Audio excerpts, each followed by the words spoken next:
Not at all.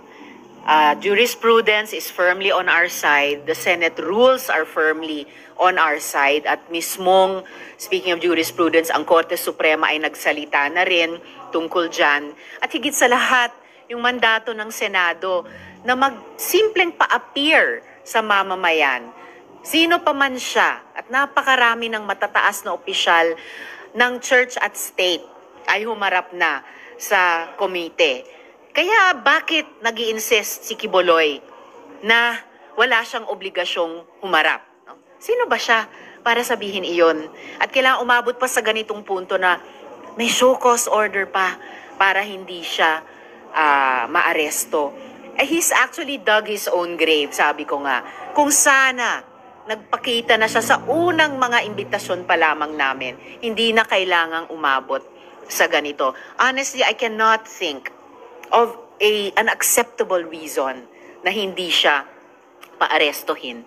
Lalo na kung mananatili siyang magsabing he sees no reason to honor the Senate's invitation or subpoena or show cause order. Pag sinabi niya yon ulit, dahil sinabi na rin niya dati, that really shows the highest disrespect for the Senate as an institution, na ibang mga institusyon ng gobyerno at iba't ibang mga mamamayan ay nagpakita na ng respeto dati. Siya yung pinakawalang respeto sa nakita ko pa sa tanang buhay kong nagtrabaho dito sa Senado.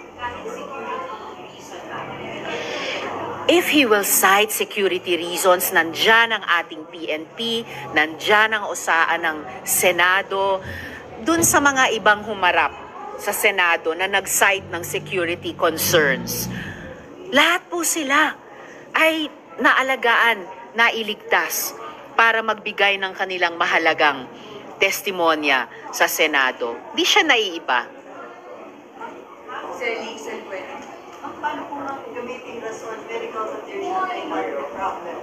Ang medical condition po ay unfortunately, isa sa pinakagasgas na ginagamit na dahilan to the detriment ng ating mga kababayan. May totoong mga medical condition. Ginagamit ng mga taong ayaw humarap ng maayos. Well, hindi ko mapipigilan kung gusto niyang gamitin yung dahilang iyon. Pero, again, I don't think it would be an acceptable cause para hindi i-honor at magpakita ng respeto sa Senado. Okay. Teka lang, sige, next, James Cosio. Sorry?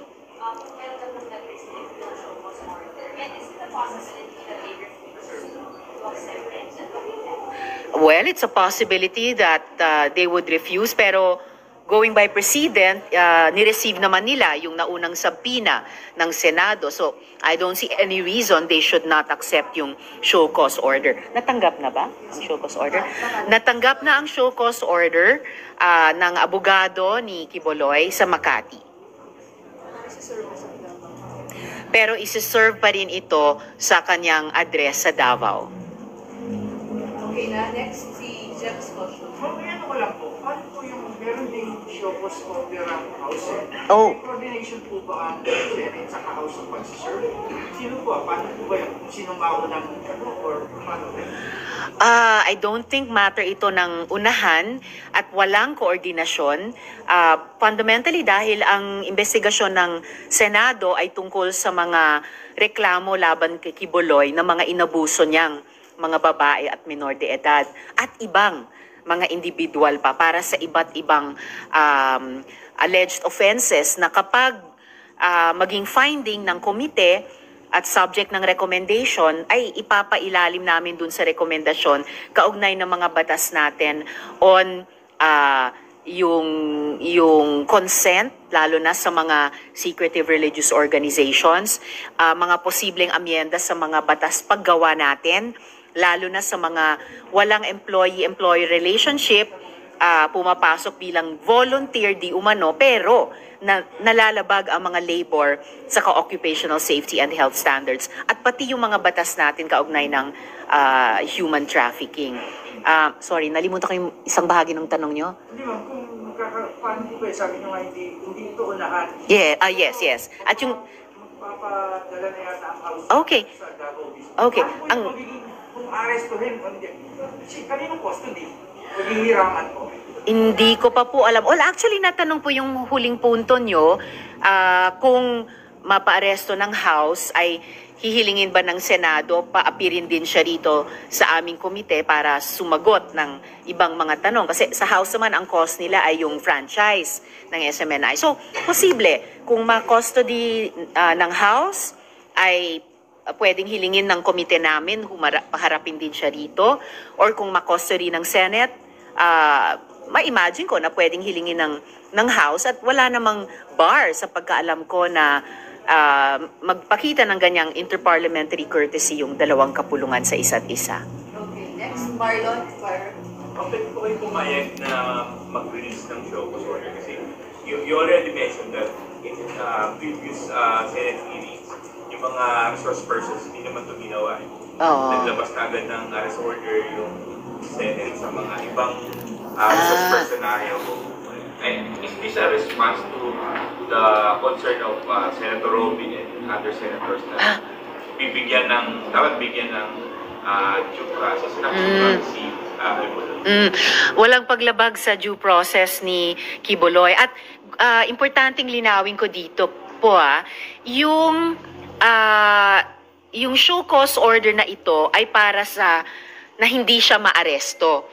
Yung naging objection noon, kasi nag-lapse na yon as of midnight last night, yung 7 araw para makabuo ng majority of the members of the committee na hindi po naman nabuo, yung 8, so lapse na po yung objection na yon, standing yung citing ko of ruling in contempt.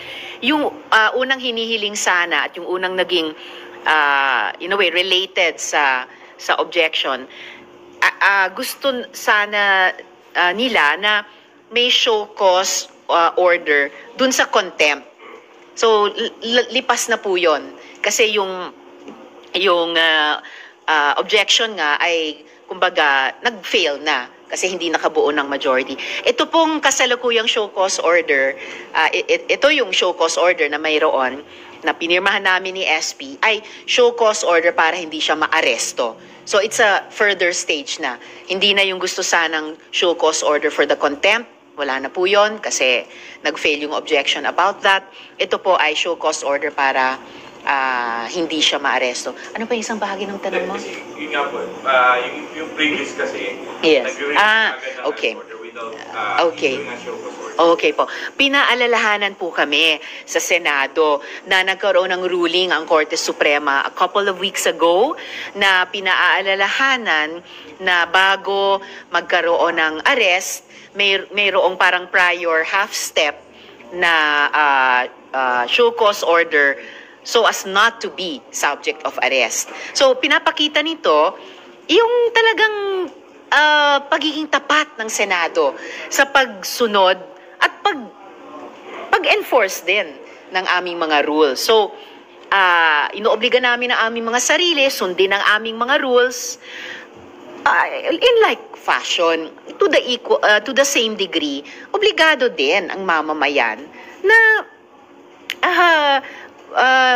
tawag nito, kilalanin din at mag-comply sa rules ng Senado, gaya ng ginawa ng napakarami ng tao bago ni Kibuloy. So, hindi siya nakikita na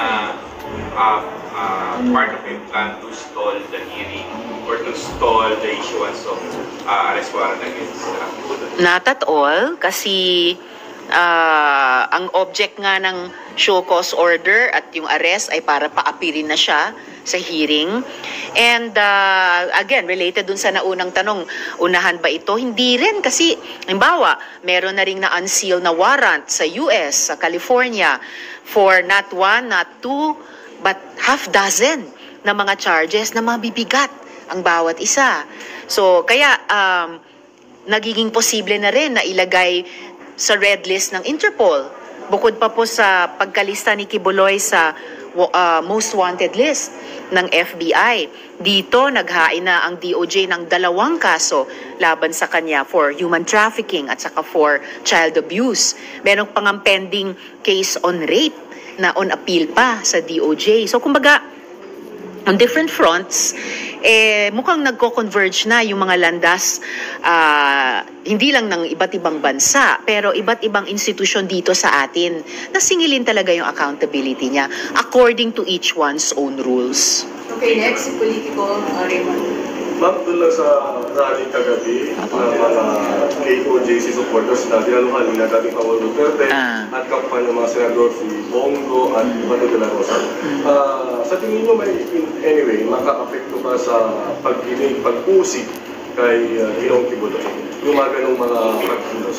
Hindi po maka-apekto kahit pa yung pag-appear doon ni Duterte at ni VP Duterte.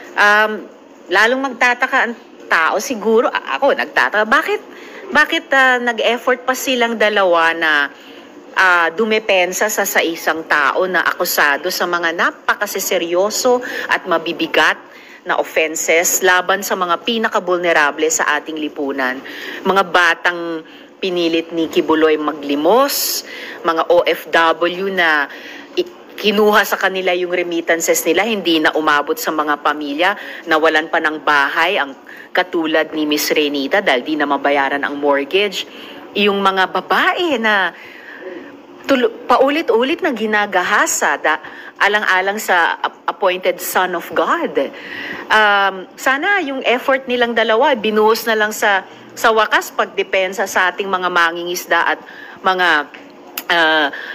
kasundaluhan natin at Coast Guard laban sa pangbubuli sa China. So walang maka redirect or walang pigil sa patuloy na pagsingil ng accountability kay Kibuloy kahit yung pagsalita nilang dalawa. At tuloy, dahil nandun si Duterte, di lalong maalala ng mga tao, yung bagong administrator ng mga pagmamay-ari ni Kibuloy.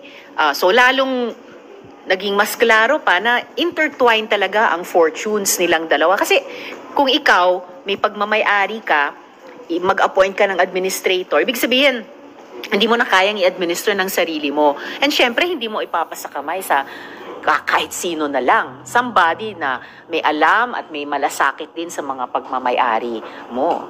So, yun. Thanks. Next, DZRH, Raymond. Related to that, may naglabas ka ng sarili ng video kahapon. Before the rally kahapon, may video si VP Sara. When she was harping on yung Senate investigation is more of a political event. Dahil wala naman daw yung ito participation, just like what the other lawyers were saying.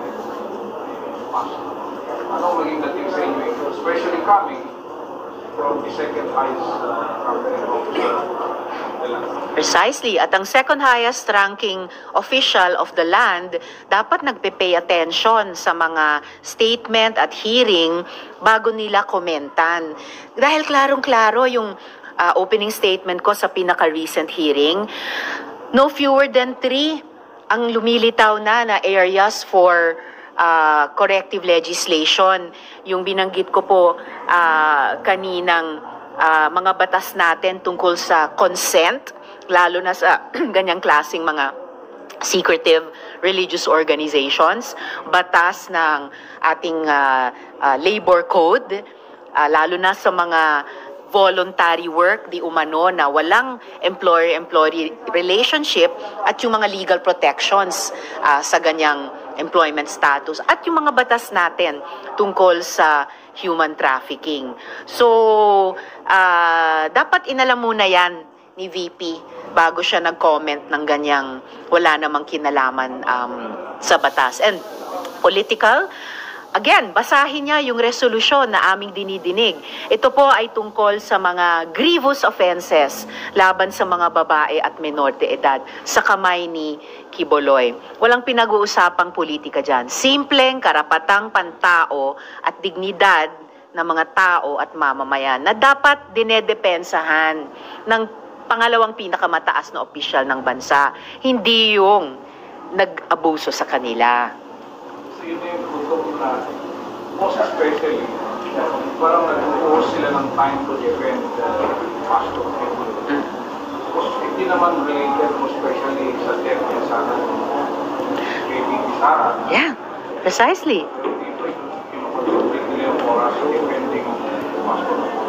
Precisely. Yung mga batang pinilit na magmalimos, na pinigilan ng mag-aral. Dahil yun ang halos full-time ginagawa nila.